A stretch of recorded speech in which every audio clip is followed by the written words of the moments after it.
안녕하세요. 한변호사 함철성 변호사. 배변호사 배양미 변호사입니다. 요즘에 엄청 핫한 드라마죠. 100번의 추억 관련해가지고 하나는 형사적인 쟁점, 그리고 하나는 입양과 관련해서 저희가 오늘 간단하게 설명드리려고 합니다. 그 드라마 보면요, 그 여자 주인공 중에 서종희 씨라는 이름으로 나온 분 있잖아요. 서종희가 그 친구가 괴롭힘을 당하니까 그 버스 노무과장을 찌르고 도망갔나요? 맞아요. 네, 도망갔죠. 네. 이런 경우에 처벌은 어떻게 되나요? 이게 살인죄일 수도 있고 뭐 상해죄일 수도 있을 것 같은데 좀 설명 좀 부탁드리겠습니다. 무엇보다 100번의 추억 너무너무 재밌는 드라마고요.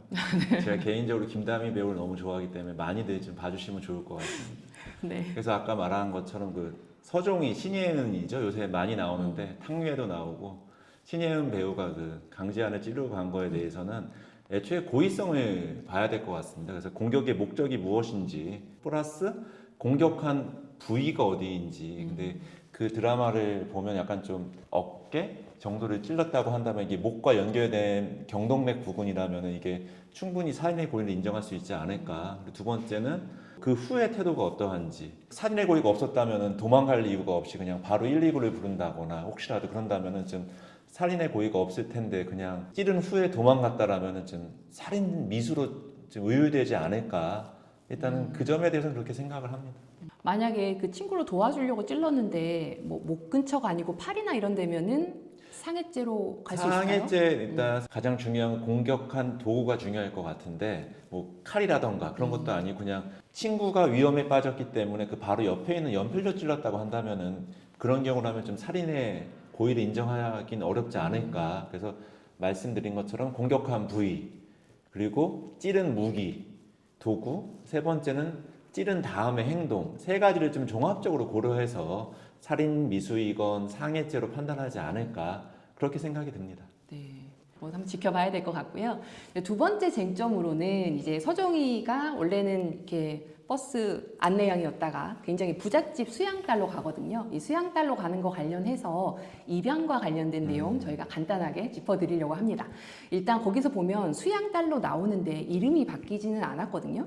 이 상황을 뭐 입양으로 볼 수 있는지 아니면 어떻게 다르게 법적으로 볼 수 있는지 설명 좀 부탁드릴게요. 그 서종이가 그 강제한을 찌르고 나서 서울로 도망간 다음에 호텔에 종업원으로 취업을 했습니다. 근데 호텔 어느 VIP 방에 그 투숙객이 자살하려는 현장에서 또 서종이가 그거를 막으면서 투숙객이 자신이 죽은 딸을 서종이랑 좀 오버래핑 하면서 서종이를 수양딸로 삼게 되었습니다. 그런데도 불구하고 수양딸이라는 것은 정식적인 법정 용어가 아니기 때문에 이게 양자로 인정이 되려면은 그 양자로 하려는 의사가 필요하고, 두 번째는 또 가정법원의 허가 절차가 필요합니다. 그래서 그게 정식적으로 좀 호적상 정리가 되어야지만 양자 관계가 성립되지, 지금으로서는 그냥 수양딸은 남남인 거죠. 법적으로 양자 입양 절차를 거쳤으면 법적인 자녀가 되는 거고, 그렇지 않고 그냥 수양딸이라고 이름만 부르면서 같이 살면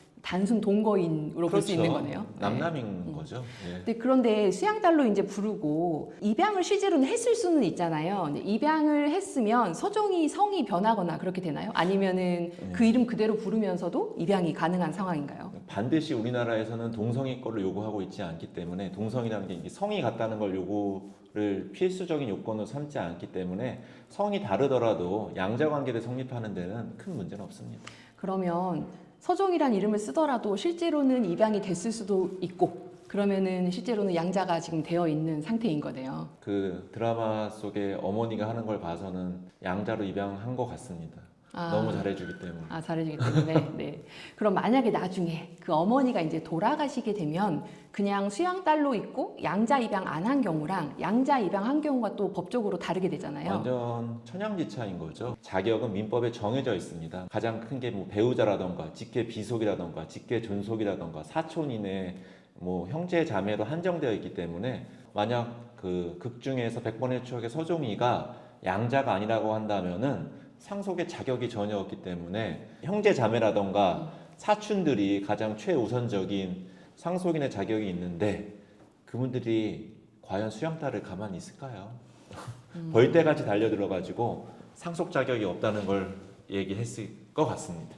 그러면 그냥 입양은 안 하고 수양딸로만 있으면 상속을 못 받게 된다고 볼 수 있는 게 맞겠네요. 맞습니다. 그 상속을 못 받기 때문에 꼭 정말로 그 서종이를 뭐 상속인 자격으로 하고 싶다면은 입양의 절차가 필요한 겁니다.